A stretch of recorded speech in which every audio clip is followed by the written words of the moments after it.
Nah, kalau kaum itu kan kaum bahasa Indonesianya.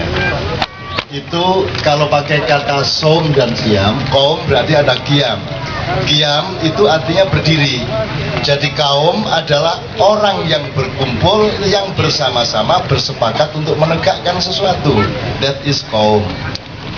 Saya ulangi dulu di pelajaran-pelajaran di semester-semester awal di Universitas Ma'iyah Kere Republik Indonesia, gitu. Kalau umat adalah orang yang berkumpul karena ada alasan historis, karena mereka seperibuan nilai, seperibuan. Jadi motherhood. Kalau umat itu berarti you are gathering in same motherhood. Terus apa itu Mas? Wangel wis aku wis gak oleh cara Inggris karo anak Inggris. Elek wis gak cara Inggris ya. Wis gak apa-apa. Kalau masyarakat adalah orang yang berkumpul karena menyepakati untuk mengerjakan satu kesepakatan di mana suatu pekerjaan akan diserikatkan. Jadi dia agak lebih jasad, dia agak lebih padat gitu ya masyarakat. Kalau umat seperibuan.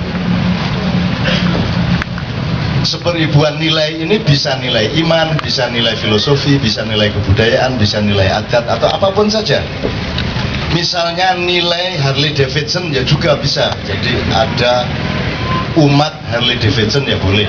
Karena sama-sama berasal dari ibu nilai yang namanya kebanggaan punya Harley Davidson atau Vespa. Sekarang ada masyarakat Vespa yang juga luar biasa. Jadi itu jangan disebut kelompok atau paguyuban, tapi sebutlah umat Vespa, ya.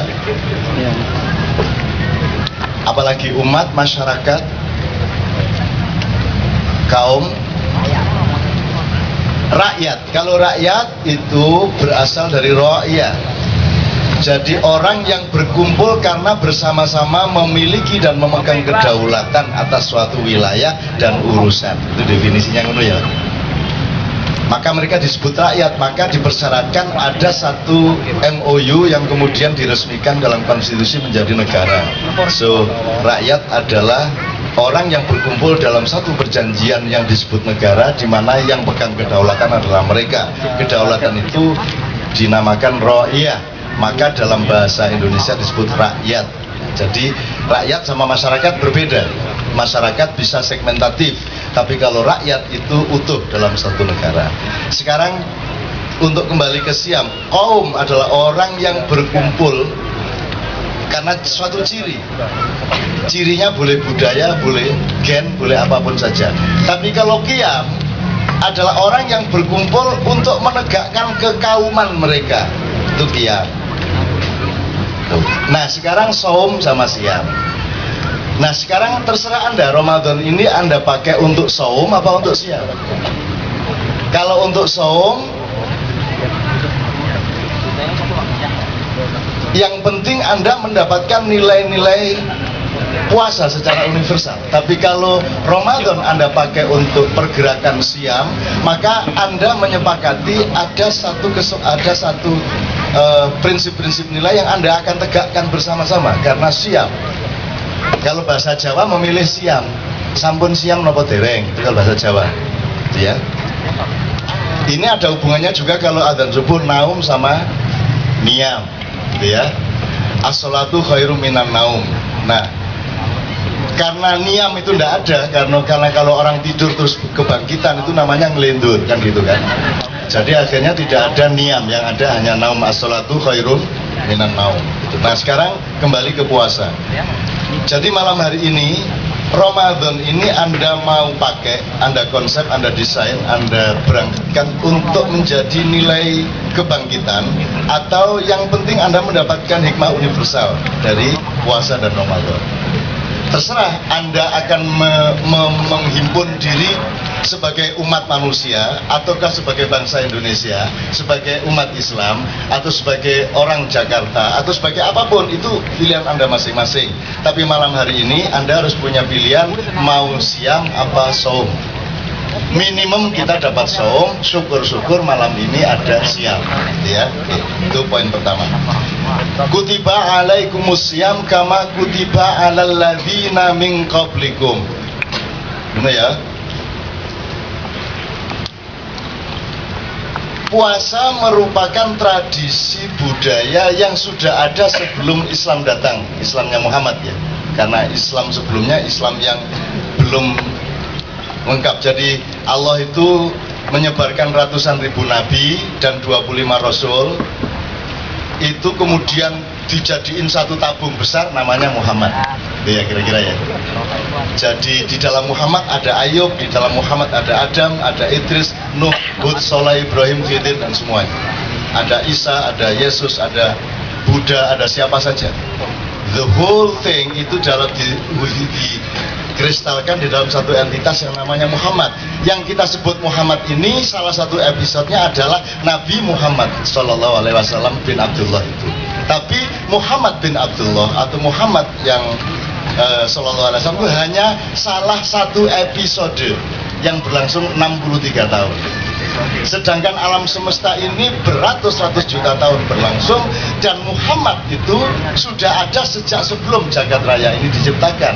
Sehingga kalau kita mau bikin maulid Nabi, benar kalau maulid Nabi itu 12 Rabiul Awal, tapi kalau maulidu Muhammad itu sudah tidak bisa kita hitung sejak kapan beliau lahir, karena nur ciptaan Allah yang pertama itu dibikin Allah pertama kali sebelum Allah menciptakan apapun saja, dan karena Allah bahagia dengan ciptaannya namanya Nur ini, maka dia kasih gelar Nur ini, gelarnya adalah Muhammad.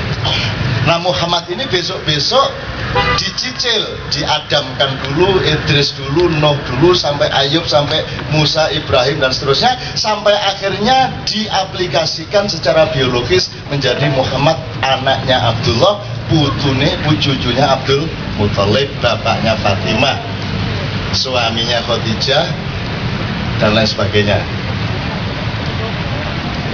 Jadi pemahaman mengenai Muhammad jangan berhenti pada wacana Islam melalui Al-Quran dan fikih yang diperkenalkan oleh para ulama. Karena kalau ini Ma'iyah akan bikin Maulidun Nur, Maulid. Jadi kalau selama ini kan yang ada kan misalnya majelis Rasulullah atau majelis macam itu kan mereka membawakan Maulidun Nabi, jadi sholawat maulid.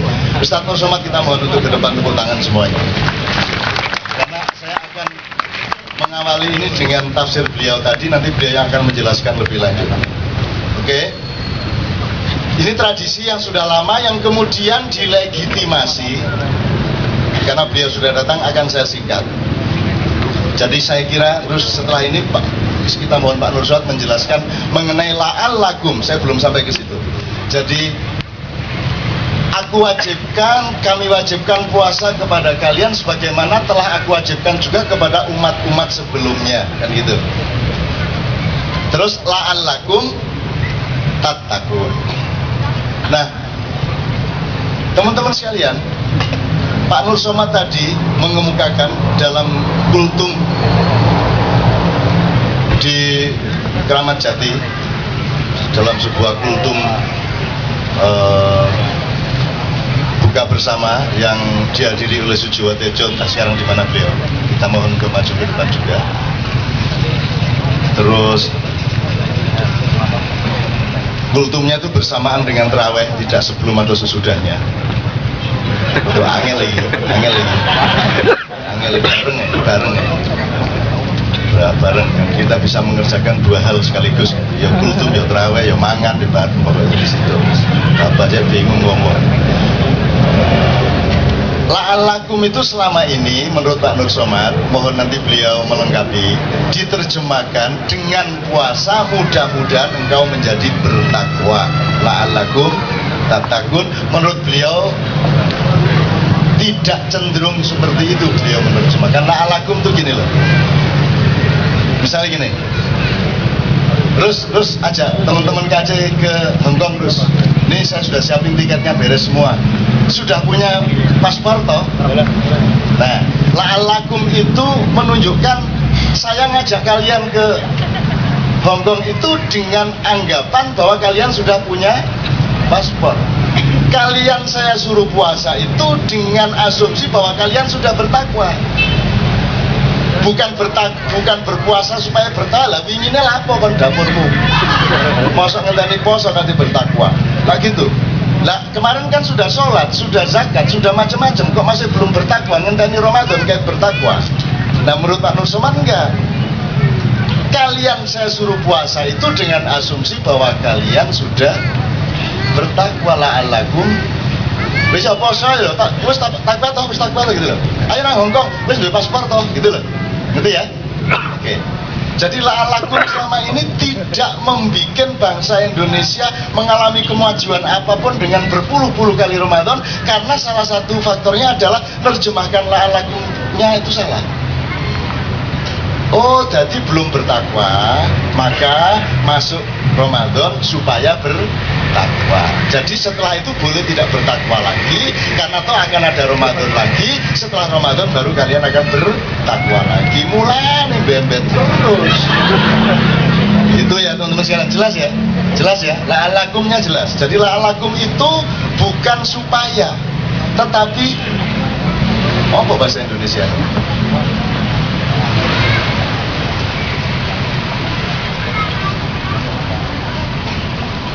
Susah la'alakum susah. Pokoknya wis takwa atau wis takwa lah, nek guru takwa lah apa takon poso. Oke, itu poin dari Pak Nur Somad yang nanti beliau akan menjelaskan lebih detail lagi secara ilmu bahasa maupun filosofi dan usul fikihnya. Terus begini,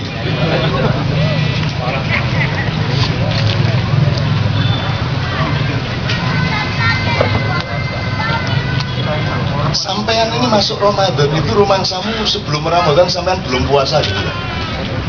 Sebelum puasa itu sampai sebelum Ramadan sampean harus puasa terus ya.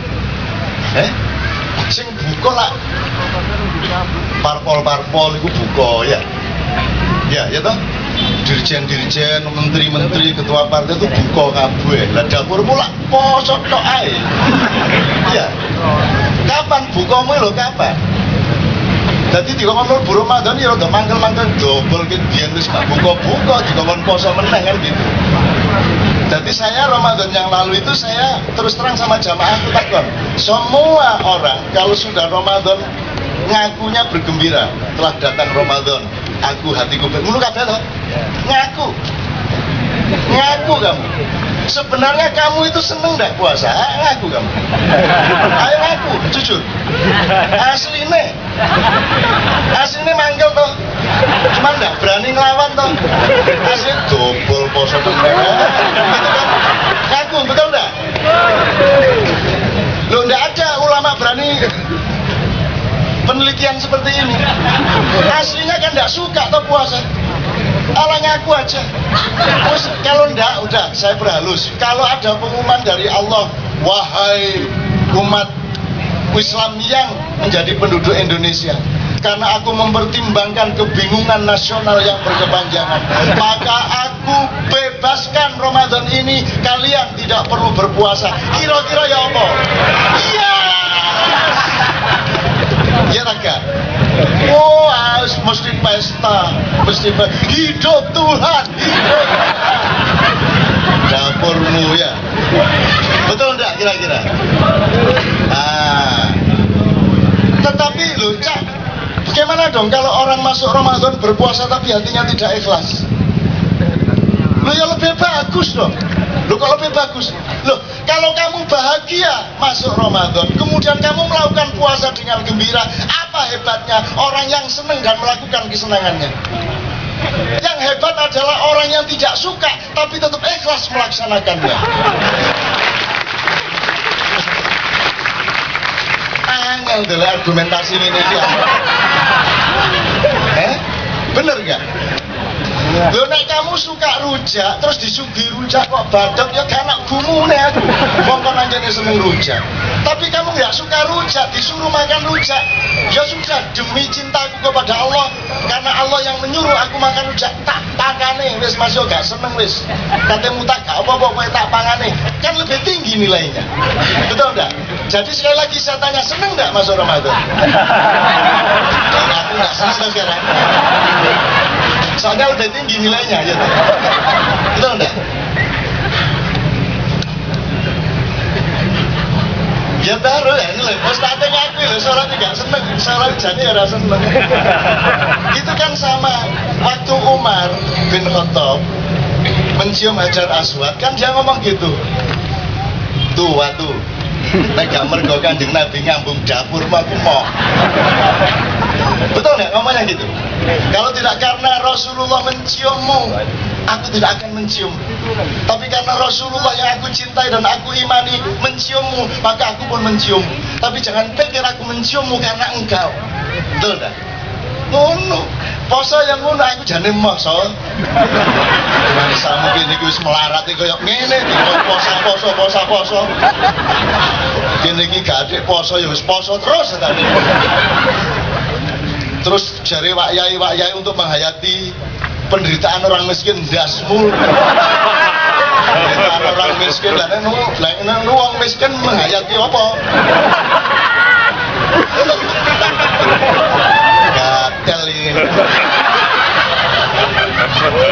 Enake dhewe menghayati kemiskinan. Kemiskinan kok dihayati? Kalau berani ya jadi miskin seperti Rasulullah. Menghayati tok. Lah kaya acting tok. Terus jajal becak 10 genjotan, wis menghayati tukang becak udah sembuh. Lah sing tukang becak temen iki terus wajib poso lho, lah gatel lah jenenge. Ngerti ya? Ngerti logikanya ya? Jangan marah ya. Tapi kan Anda tahu toh bahwa Anda lebih mulia atau daripada orang-orang yang bergembira memasuki Ramadan. Anda kan sebenarnya gelo, wah Ramadan meneh. Wis iki mudik meneh, THR meneh. Ya tak? Betul enggak? Tapi karena Allah yang memerintahkanmu untuk berpuasa, meskipun engkau tidak menyukainya, tapi karena cintamu lebih besar dari tidak sukamu kepada puasa, engkau ikhlas melakukannya, dan Allah meninggikan derajatmu karena itu. Wah, jadi mulai ini tanya kemana-mana bilang aku jane ora seneng puasa. Ning mergo Gusti Allah sing ngongkon aku ikhlas ra apa-apa. Poso ben. Bingung Ustaz bingung. Oh nanti menjelang akhir Ramadan ada lagu di televisi, ya Allah Ramadan sudah hampir pergi, betapa sedih aku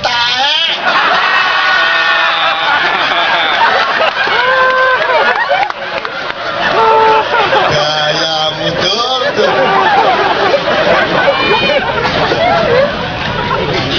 Nggak marah ya, enak kan? Seluruh yang kita sangka jelek-jelek itu menjadi kenikmatan dan derajat tinggi di maya. Betul enggak? Nah, guyu lali utange kan. Oke. Jadi teman-teman sekalian, sekarang kalau Anda proyeksikan terakhir ya, proyeksikan puasa dan tidak puasa itu ke dalam kehidupan yang nyata. Bangsa Indonesia ini sebenarnya puasa sejak kapan? Zaman Orla itu puasa apa? Buko. Zaman Orba itu puasa apa? Buko. Reformasi ini lebih banyak bukonya apa puasanya? Atau oh ini buka banget untuk level ini puasa banget untuk level itu. Nah coba tolong dihitung semuanya. Nah Anda ini dengan Ramadan yang kesekian kalinya ini akan mencari buka atau Idul Fitrinya Indonesia atau tidak? Maka kita perlu pause sebentar untuk tafakur, kan gitu. Untuk kira-kira akan bagaimana ini? Karena nggak usah nunggu Ramadan, kene iki wis poso terus. Aku iki ora bipiroe tapi tak lakoni mek sitok tok iku. Gitu loh. Nah aja negatif poligami, enggak apa-apa, indah, bagus. Tapi dolek orang do umur 59. Ireng lowemu irunge pesek anake songo. Utange akeh, rabi jukur derajatmu. Lah nek arek enom ayu ya wajan ya gelem. Lah aku ya gelem, sapa sing gak gelem ngawur ae arek-arek. Oh alah. Rumangsane kene ra gelem harus dia pengen. Gimana berat?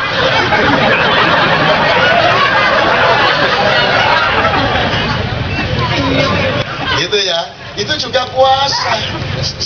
Jadi gini, kalau kita lebarkan dikit aja, kan Anda harus mengenali dirimu. Dirimu itu misalnya dari 5 rukun Islam, itu identifikasi karaktermu yang mana. Kamu orang yang manusia yang tipologinya syahadat, apa tipologinya sholat, apa puasa, apa zakat, apa haji.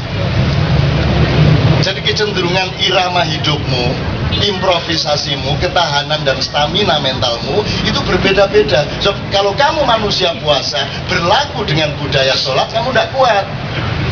Kamu harus menemukan dirimu.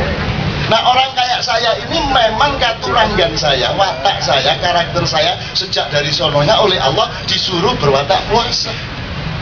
Jadi tanpa diajari Ramadan pun sejak kecil saya berpuasa. Tapi kalau puasa Ramadan itu kan puasa semester 1. Maksud saya ada puasa-puasa yang lebih nyata. Bisa kawin banyak tapi tetap berani kawin hanya 1. Itu puasa yang luar biasa. Luar biasa. Gila Pak. Bisa jadi menteri tapi tidak menjadi menteri. Bisa menjadi presiden tapi tidak mencalonkan diri jadi presiden. Bisa punya akses, punya segala macam tapi semua tidak dipakai karena yakin bahwa Allah sajalah yang paling nikmat untuk menghidupi sesuap nafsi saya. Itu juga sejenis puasa. Meskipun saya tidak akan mengharuskan kepada siapapun selain saya, tapi Anda harus menemukan puasamu masing-masing. Maka kalau kenali apa kamu orang sholat, apa kamu orang syahadat itu pokoknya isone syahadat toh. Ngomong mari ngono turu, ngomong turu, ngono toh. Ini harus segera ada revolusi. Blek turu. Ini lobe sih. Ada. Tenang bis. Ya, ini manusia syahadat plus bir, ya. Toh, tidak apa-apa. Manusia syahadat bekerja sama. Dia membutuhkan manusia sholat, dia membutuhkan manusia zakat, dia membutuhkan manusia sholat, menunjukkan zakat, membutuhkan manusia haji. Mereka semua berfungsi. Di setiap kantor ada yang bagian syahadat toh. Ada bagian sholat yang memelihara secara rutin istiqomah, gitu. Ada yang bagian puasa, sebentar, yang mengontrol, sebentar, ayo kita runding dulu kan gitu. Ada yang bagian zakat, inisiatif untuk sosial contribution. Ada yang bagian haji, sebentar, kita harus selalu punya puncak prestasi gitu. Jadi 5 jenis manusia ini ada di setiap komunitas. Apa komunitas budaya, perusahaan, kabinet dan seterusnya. Jadi kalau mau bikin kabinet dihitung berdasarkan 5 jenis manusia ini. Itu ceritanya. Kalau Anda memakai itu saja, itu Tuhan sudah senang dan akan menolong kabinet. Tapi kalau kabinetmu disusun berdasarkan tawar-menawar antar kelompok-kelompok dan keuangan, maka kamu tidak akan ditolong sampai kapan. Apalagi kamu presiden yang tidak punya otoritas, kamu hanya punya 10% dari otoritas. Yang 30% ada pada istrimu, yang 60% ada pada mertuamu. Loh, kamu cek kalau tidak percaya. Itu power sharing. 60% di ibu mertua, ibu sepuh. 30% di istri, 10% dia mau bagaimana memimpin Indonesia dengan otoritas 10%. Ya tidak apa-apa. Tepat dengan rakyatnya. Memang rakyatnya cocoknya presiden yang seperti itu. Tumbuh ketemu tutup, hanya nggak ada lihat rakyatnya. Tidak ada masalah, makanya bangsa Indonesia survive saja. Tidak ada masalah dan tidak usah punya cita-cita yang terlalu tinggi. Memang sudah jadi habitatnya seperti ini. Gitu loh. Jadi memang bakatnya bangsa Indonesia itu puasa. Hari raya kapan?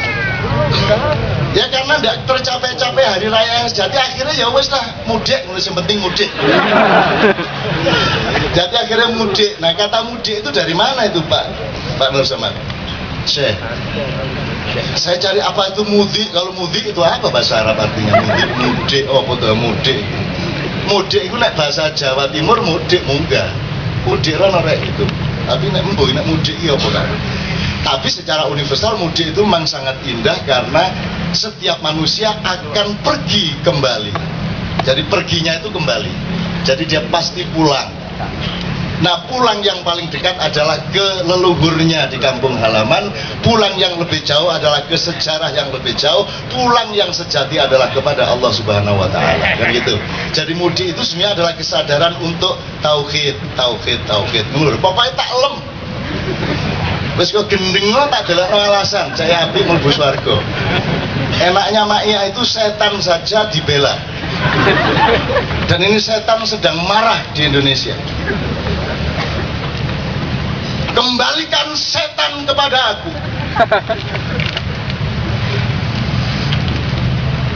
Hak-haknya setan diambil alih oleh manusia, tidak untuk keteguhan sikap, tapi untuk kemunafikan.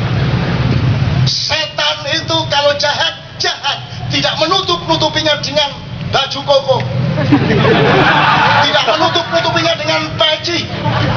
Setan jahat dan tidak ditutup-tutupi dengan acara religi, tidak ditutup-tutupi dengan mall takwa, supermarket iman, restoran istiqomah. Wah, setan more-more yo apa cak? Apa? Lah kok Ramadan teko kabeh dadi Islam iki yo apa? Kok bos kabeh mukminin muslimin kabeh takwa iki kan? Aku mlebu sepur takwa. Mlebu mall takwa. Wong mlebu TV muslim kabeh. Lho, kok moro-moro dadi muslim soleh kabeh yo apa iki cak? Lho mulane kon diborgol. Gitu. Kon diborgol. Jadi setan diborgol digantikan oleh manusia untuk menggantikan fungsi setan. Saya sebagai salah satu tokoh setan tersiksa kalau Ramadan di Indonesia. Tersiksa aku. Masuk kemanapun ketemu orang Islam baru. Ada 2 kali saya masuk restoran waktu berbuka puasa, tak bentak yang punya restoran. Lagune ganti Beatles.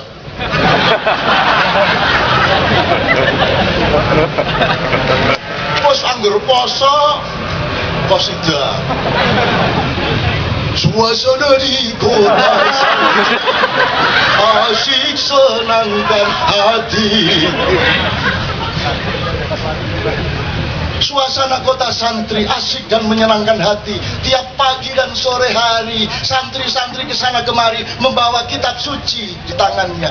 Jadi kota santriku nggone wong ngaji awan bengi, kano sing ngliwet, kano sing ngambut gawe, kano sing masak, kano sing dagang, kano sing tani, ngaji. Allahu Akbar. Kota santri isinya orang mengaji, isinya orang pengajian. Ustad ono uwet diceramai. Kama kalimatin thayyibatin kasyajarotin thayyiban asluha tsabit wa far'uha fis sama. Terus witing ini.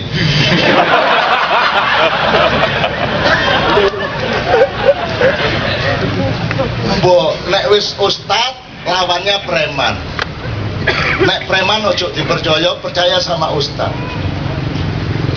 Puas, roboti aku sebagai setan ini bos Ramadan, ya Allah, cepat. 30 hari Ramadan serasa 30 tahun, ya Allah. Aku tidak tahan aku sebagai setan. Kan tugasku ini kan menggoda manusia.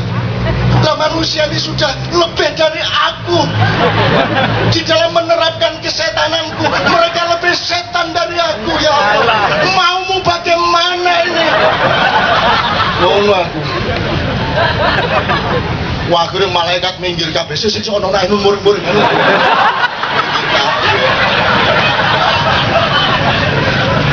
Bener ya? Oke, jadi puasa ini teman-teman sekalian, kalau bisa diskusi ini nanti mohon diproyeksi ke ini mau bagaimana ini? Penting nggak 2014 ini? Di situ nanti kamu itu akan sedang mengalami Idul Fitri atau masih akan memperpanjang puasa. Apa teorinya? Apa parameternya? Apa persyaratannya? Apa syarat rukunnya untuk supaya Anda tidak memperpanjang puasa? Nah, kalau menurut tafsirnya Pak Nur Somad, mungkin kita tidak mampu berbuat apa-apa. Karena apa? Karena lakumnya tadi salah. Kita pikir kita baru akan bertakwa setelah puasa Ramadan. Ternyata syarat berpuasa Ramadan harus bertakwa. Kalau kita masuk perilaku puasa tanpa bekal takwa, maka kita tidak akan mendapatkan Idul Fitri. Kira-kira gitu konsepnya Pak Nur Somad. Nah, monggo, ini kalau misalnya Cak Til sama Pak Jo, saya lihat petani-petani di Indonesia yang diasuh Cak Til sama Pak Jo itu sudah mulai punya konsep dan masa depan untuk menuju hari rayanya pertanian Indonesia. Kira-kira ngono Pak ya, sampai turut ya. Wis rada ketok lumayan. Tapi nek iki lho sing arek Jakarta iki sing pegawai-pegawai gak jelas iki. Iki kira-kira riyoyomu iku kira-kira abad piro?